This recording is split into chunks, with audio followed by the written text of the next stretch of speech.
Welcome to Leominster Access Television, and Leominster, a present to the future.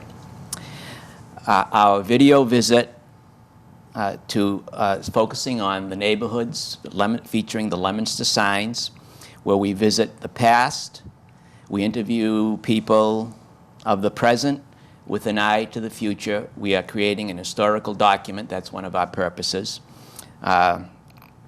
Eventually, we hope to include photographs of the neighborhoods, videos of the neighborhoods, and even we will be including an historical piece also, a formal historical piece. And our package will be one of the Leominster neighborhoods, focusing on most of the Leominster neighborhoods as indicated by the signs which people have seen displayed around the city. My name is Bob Saudelli of the Leominster Historical Commission, and I am pleased to welcome today our guests, Mr. Gilbert Tremblay and Mr. Lawrence Poyer. Gil grew up on French Hill, and Larry spent much of his childhood on French Hill. And that is the focus of today's program, the French Hill neighborhood of Leominster. And I'm going to direct my first question to Gil. Gil, where, for newcomers to Leominster, is French Hill? Well, I would say it starts on Mechanic Street just after you cross the railroad tracks downtown.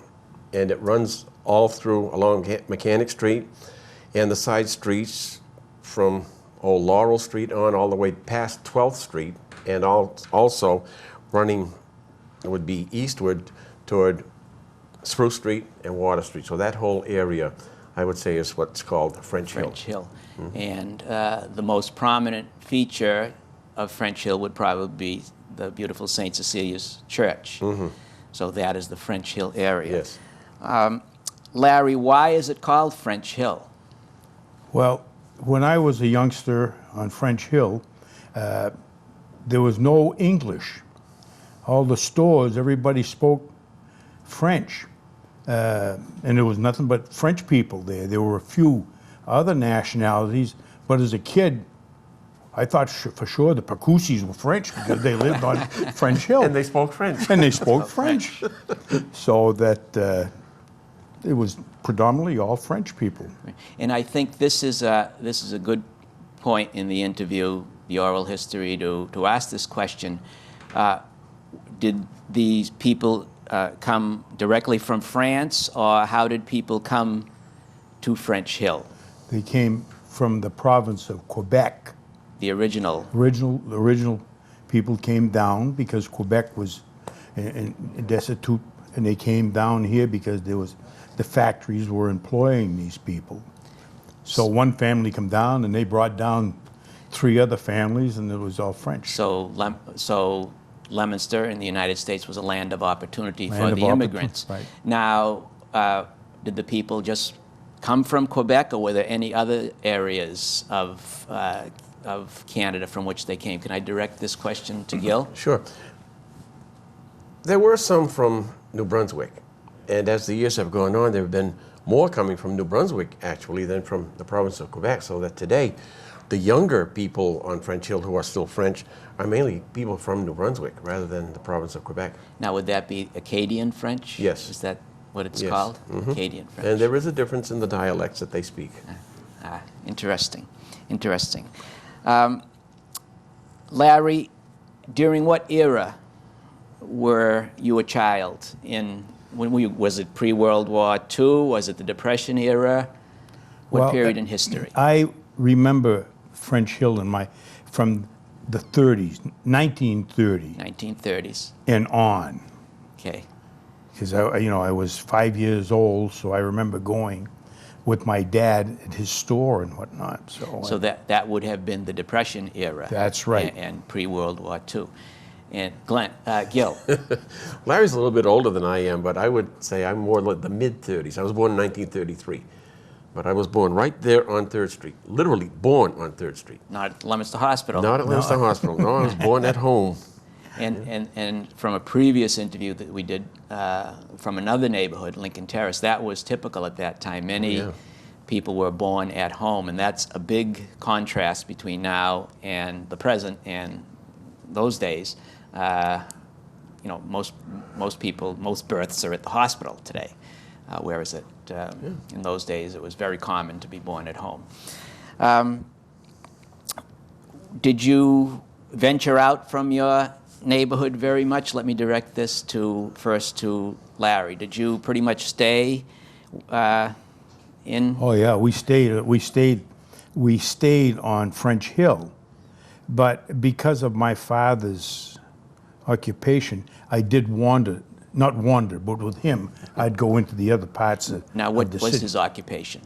He ran a grocery store, meat market, A meat market on French Hill? on French Hill. On French Hill. And he used to deliver orders, and at one time he had a truck. He'd go from house to house, he did? selling meats and whatnot. So, as a kid, I guess I went throughout the city of Leominster, but older, French Hill was my territory. That was, that was your territory. That was it. Gil, what about you? Did you wander very much? Not as a young child, certainly, but as I got a little bit older, I remember one of the things we used to do was go to the Plymouth Theater. Oh, yeah. And I started doing that, well, with friends when I was probably 9 or 10 years old. One of the great things was to see the Hopalong Cassidy movies. And I see them now on television. They are so bad. And I also remember in the early days of the war, going up to Ames Butter Store downtown and standing in line to buy butter, because butter was in scarce supply. And they would have it, I think it was 19 cents a pound. And my father and grandparents would send me up to stand in line and buy a pound of butter. This was when butter was rationed? It was rationed. Rationed. 1942, maybe 43, but in those days, yeah. Ralph Crosman, the ex-mayor. Ralph Crossman ran the store, Ran the exactly. store. Ames Butter Store. So you, as a child, Gil, you would, when you got old enough, would venture beyond the confines of the French Hill area. Yeah. But it's so different today with transportation, and families have a car generally, or sometimes more than one. Sometimes all the members of the family who are old enough to drive have a vehicle. But in those days, it was a car in the family sort of a rarity. Larry, let me Well, direct just an this to you. example of that thing. The house that I lived on 4th Street, my dad owned it. There was a 6-family house. There was one automobile in it. It was my father's. And then another man moved in, and he had a car, Emil Latat. Oh. He used to run the bowling alley on 3rd Street.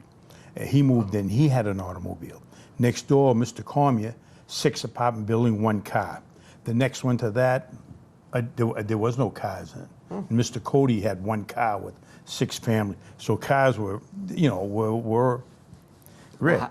How did, other than walking, and I'll bet people did a lot of walking in those days, and bicycles and so on, how did families get around if they had to? Level bus. The Lovell bus went by about every half hour down Mechanic Street as far as 9th Street, or 6th Street when I was a kid. 6th Street, go up 6th Street to Water Street and back downtown, and then they would go up West Street and back, and just made that figure 8 all day long, all night. So you said the Lovell Bus Company. Lovell Bus Company. Different from the FNL. That's right. Okay, so Lovell. there was Their garage was off of Willard Street and Lancaster Street. Interesting. When you did eventually, as you got a little older, and I imagine your life centered around home and school, school being probably St. Cecilia's,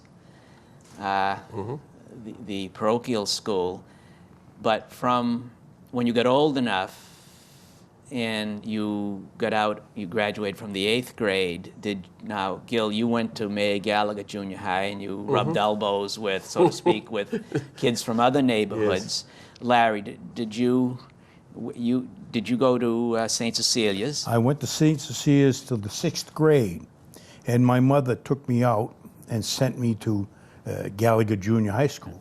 I don't know if I should even say this, my grandmother, who lived on Mechanic Street, right where I live now, couldn't speak English and whatnot, and I remember my grandmother going over, because my mother was sending me to the school uptown, you know, and boy, that was bad. I was going, you know, because I was going to start meeting. I was going to meet Italian boys and be careful, they throw stones, and this is no kidding. Oh, I know. The Jewish boys, they hung Christ and whatnot, and to add a little bit to this thing, the first day I'm there sitting across the street from this, now the police station, in my shots, and a kid comes, sits alongside of me, and he's kind of nervous too, so I asked him, what's your name? Levi Gradito. Oh my God, there's one of them Italian boys. And he asked my name, and I told him, you know, same thing. His grandmother had warned him because he's from Lincoln Terrace. And I'm sure that if you know Levi Gradito, the good Lord never put a nicer man on this earth than Levi Gradito. Right, right. And but you know, geez, my grandmother. Hey, boy, he's Italian. You know, you gotta be careful. So, I'm sorry, no, that's but that was. That's something that really hasn't changed because children learn prejudices. Yeah, well, that's you know, yeah. sadly, You're right. sadly. Yeah. But we're progressing. We hope. We're progressing. You know, as time goes by. I can tell a similar story. A good friend of mine, even to this day, is Ernie Capone. And Ernie grew up on Walker Street, which is the extension of 3rd Street. As it crosses Mechanic, it becomes Walker Street. Right, it's right there. Exactly. We are the same age, within 3 months of one another or so. We never met until I went to Gallagher in 9th grade. Yeah. And Ernie finds that very, very interesting, how Mechanic Street was almost a dividing line. Right. And I think the 2nd or 3rd day of junior high school, I was walking up Mechanic Street, ready to go up to junior high school, and who do I see coming down Walker but Ernie, who's in class with me. Oh, you live there? Yeah, so we became friends. We'd walk to school together, walk home together, and but you're right, up to that point, it was a revelation to go to the junior high school and meet kids from other areas and find they were just kids like the rest of us. Right. That's what life was about. It was. My grandmother came from Canada, and she never left. She thought the United States was French Hill, because there was no place she had to go that she couldn't go, and everybody spoke French to her. Mm-hmm. George Nimey spoke French. Spoke better French than he did English, I think, you understand? Yeah. So they were. As time has gone by, you know, the America, one of the models, the melting pot, which is a good thing. Oh, which absolutely. is a wonderful thing. We're talking about, now I'm going to direct this to Larry. Larry, you said your grandmother didn't have to really leave French Hill because everything was there that she needed. In our conversation just prior to the interview, I learned something every time I do these. You mentioned to me the variety of businesses on that street, on 3rd Street. 3rd Street. Could you inform our audience about that? I found that most interesting. Well, when I was a kid, I'll take them up 3rd Street if I can. The old school building was behind the church.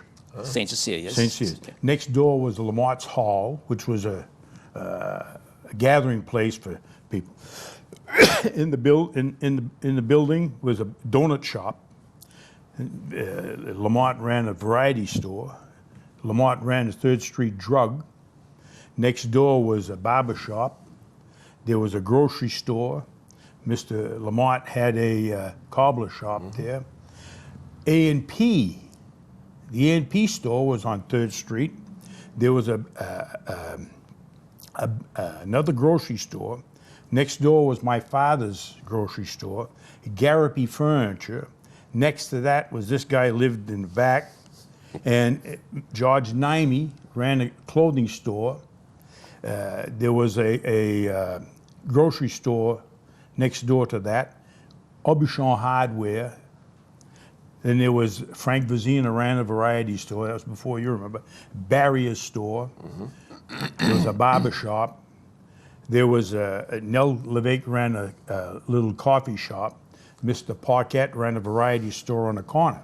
Across from that was the First National. There were 3 First Nationals on French Hill. Wow.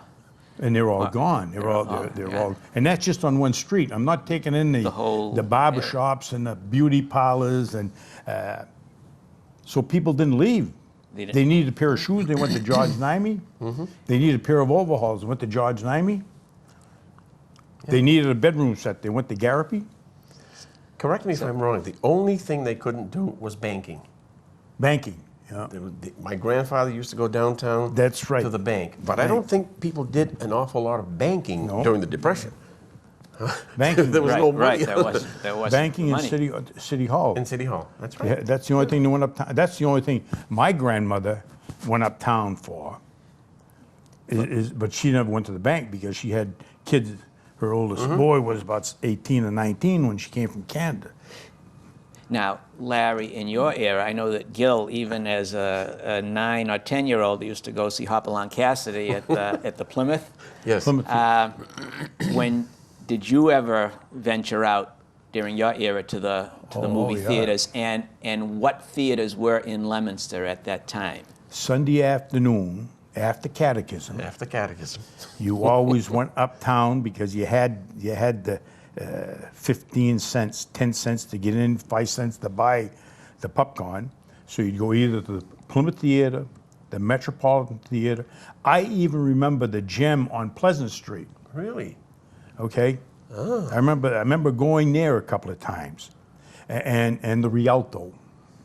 And the Rialto is, of those, the only building that still Is the Rialto is the Theater. Rialto Theater, which was the Leominster Rec Center, and now That's it's a mortgage company and a Yeah, it's a church. church. yes.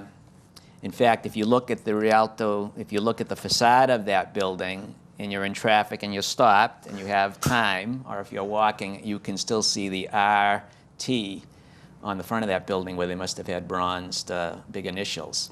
But the Metropolitan Theater is gone. Gone. The Plymouth Theater is gone. And now I heard that the Capitol, does that ring a bell? Yep. Capitol, was that where the Gem was, or were those two No, different? there was a theater on Pleasant Street. That's gone too. Yeah. But there was a theater there, and there was also a theater on Main Street, right next door to the bank building now. That building is gone, but Woolworths was downstairs. Yeah. I do not remember that as an operating store. But around the corner was the Leominster Hotel on the corner of Water Street. So the changes that have occurred. Larry talks about going to the movies after catechism. That was required. 2 o'clock on Sunday afternoon, you went to school, to your own classroom with a nun for religious instruction. And then after that, you would go to the movie. That was not a real problem because the movies ran continuous shows on Sundays. Well, when Abbott and Costello movies were scheduled, that was such a big attraction. We used to run to the Plymouth Theater. They opened the doors, they started selling tickets at 1:30, buy tickets, then run back to catechism for 2 o'clock, but we had tickets. So then at 3 o'clock we could get in, and then we might stay to see the movie run twice because it was continuous. So it was And would there be just one feature? Would there be a double feature? a double feature, plus the news, cartoons, And advertisements. And would there be a serial? Often, yeah. that was on Saturday. That was a On Saturday. Saturday. Get That's you correct. back Yep. the next week, which I'm sure you would have come back anyway. Oh, yeah. Even That if they cost hadn't 10 had that. cents. But 10 cents. Yes. And And, for candy bars, if you were smart, you got together with another friend and pooled your nickels, and you went to First National, and you could buy 3 candy bars for a dime. Wow. So we each had 1.5 candy bars. Have the times changed? Oh yes, indeed. And I'll bet the candy bars were larger than They were are bigger than the today. 50-cent bars today. That's right. What else did you do for entertainment as kids? Games and things. Today we have organized leagues and we have all sorts of things, and families with cars are bringing the kids here, there, and everywhere. In those days, did you make your own entertainment? Did you have pickup games? What did you do? Let me direct this to Larry first. Well, first of all, on French Hill, there was, in the wintertime, there was the Bright Spot on 7th Street. There was a skating place. In the summertime, you could play croquet or tennis there. We played baseball in the street all the time because there were very, very few cars. We lived on 4th Street, and every once in a while somebody would call, so Buster Matthews, the cop would come down on his motorcycle on Mechanic Street, and when he turned in to 4th Street, he yelled, "Arr!" race his motorcycle, so us kids would all disappear. But that was, yeah, we had a lot of fun. I guess we had a lot of fun, yeah. clear fun. Yeah, but there was no organized sport. There was no to the nothing. degree that we have today. And yet you had a lot of fun. We had a lot of fun. Yeah, I had a lot of fun. Yeah. Gil? Yeah, it's the same thing. There were, in the first place, there were a lot of kids, so you never were lacking for company. And you just got together and did things. We did play baseball in a lot behind St. Cecilia's Church, literally a sand lot. But as Larry said, there was skating. You could go sliding on the hill at Wells Court or on the hill at Whitney Field. And 6th Street Hill, which went down the other way toward the Italian district. And if you were really daring, you might even go up to Rice Hill. Yes. Which is marked by a sign now, too, isn't it? The further end of Mechanic Street. Those hills seemed so big then, seem so small today. Another activity we had, and Gil is too young to remember this. I'm too young for something. Behind St. Cecilia's Church, there was a public dump. Yes. Oh, I remember that. You remember the public dump? Certainly. Well, if you remember down below, Joe Lamura had a junkyard down there, man, by the name of Lamura. Oh, that I don't remember. No, he had cars in there, so us kids at night, I've driven to California many times down there, you know. Speaking of cars, I have to ask you, someone had asked me to ask you about this, and we talked a little bit. A Reed car. They said, ask Larry Poyer about a Reed car, R-E-E-D, All right. car. My father and his brother Archie, they were 15, 16 years old. They worked at the Whitney Reed Company. And they had an old automobile. Now, I don't know if it was a running car or not, but they took the body off of the thing, and they made a body out of reed for this car. And I have pictures to home of them sitting in this car. They made like a big baby carriage. The Whitney Reed Whitney was made carriage out of company. reed, yeah. We'll have to at some point maybe get a copy of that picture for both the Historical Commission and the Historical Society. Do you remember any major celebrations in Leominster, like big events? They can be happy events or sad ones, like the hurricane, the floods during your era. Can you tell us about that? Let me direct it first to Gil. I remember the hurricane in 1938 vividly, because I remember my father carrying me in his arms upstairs to go to spend the time with my grandparents. We lived downstairs in the same house. And I remember thinking the wind was going to blow me away. Later, I found out the reason he brought me upstairs, because my mother was giving birth to my sister. And so my sister was born the day after the hurricane. That's why I can remember. September 24th, she was born, 1938. I remember that vividly. I also remember a much happier occasion, VJ Day. Victory over Japan. Victory over Japan. I remember coming downtown, and the whole downtown area, Monument Square, was just filled with people celebrating.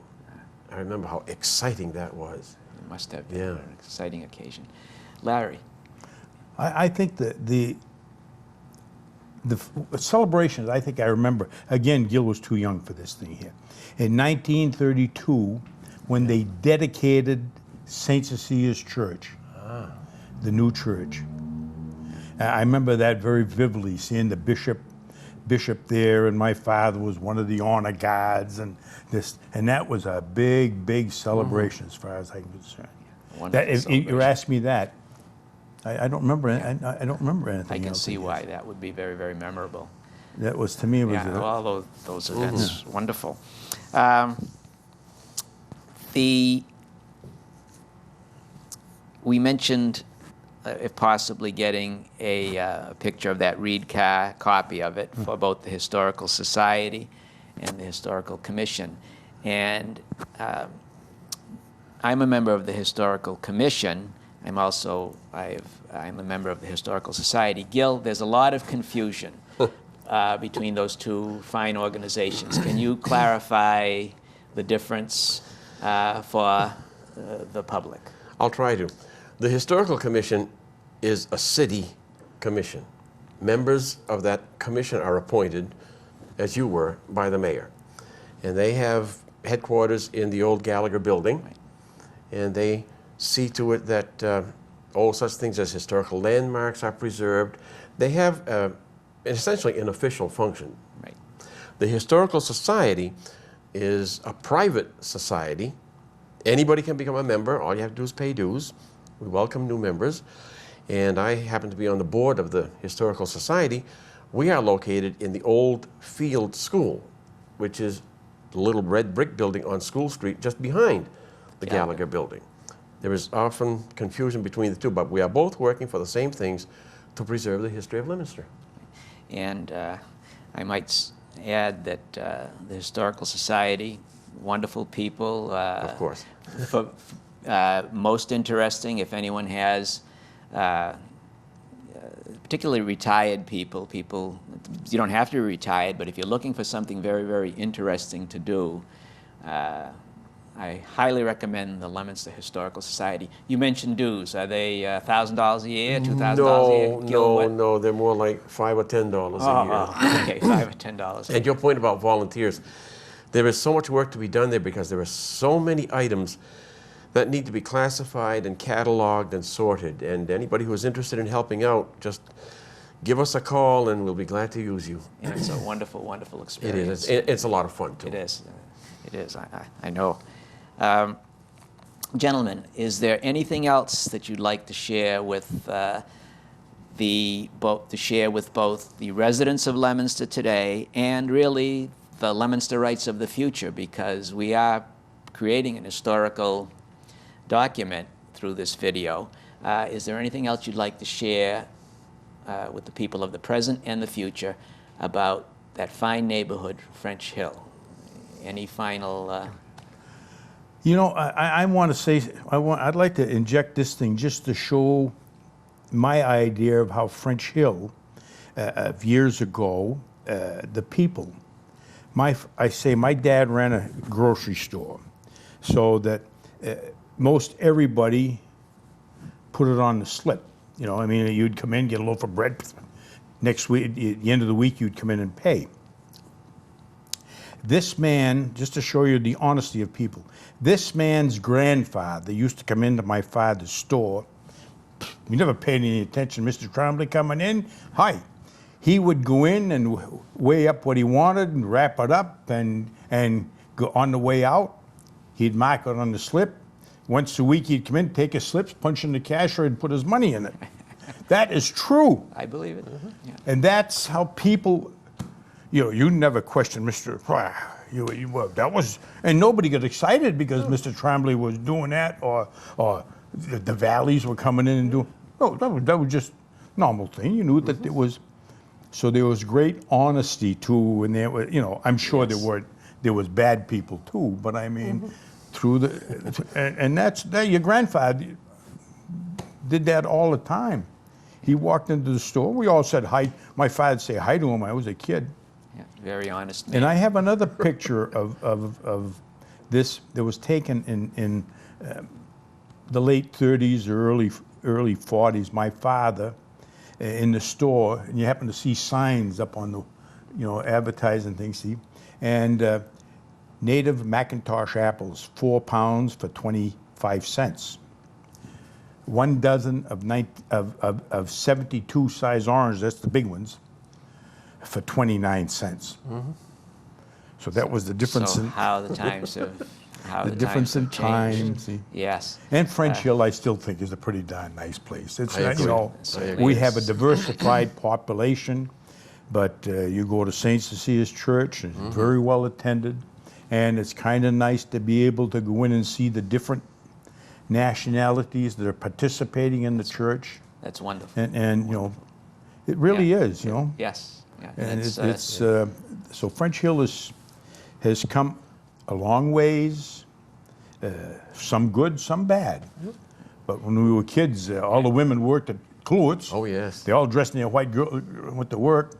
And the men all went to Whitney Carriage. Carriage, and a few of them would go over to Tilton Cooks. A lot of manufacturing. All jobs. manufacturing. It was manufacturing.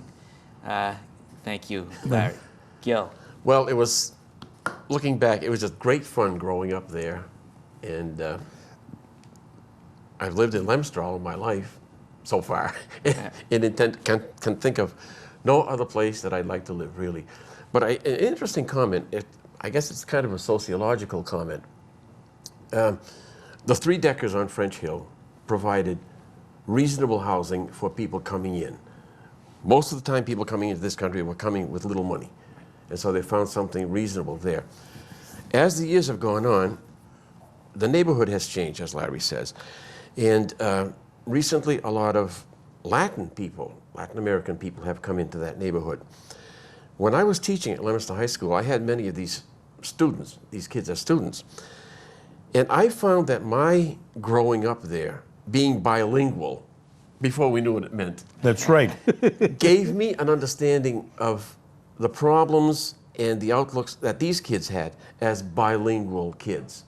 And seeing their parents come to the school not knowing English and having the kids act as interpreters, as Larry and I did for our grandparents. And so you see the cycle repeating itself. And I think that's a fascinating thing. As you mentioned earlier, the melting pot. Right. And it's still going on. Right, which is a wonderful, It wonderful really thing. is. You know, like we said, Yeah. my grandmother came down from Canada with 8 kids and bought the house where I live in now, the apartment, you know, and she never learned how to speak English. My grandparents never had to. No, because Never had to. and French Hill was their domain. They thought that was it. It was all, and she never did learn how to speak English. Well, you remember where we lived, as you said, on Third Street.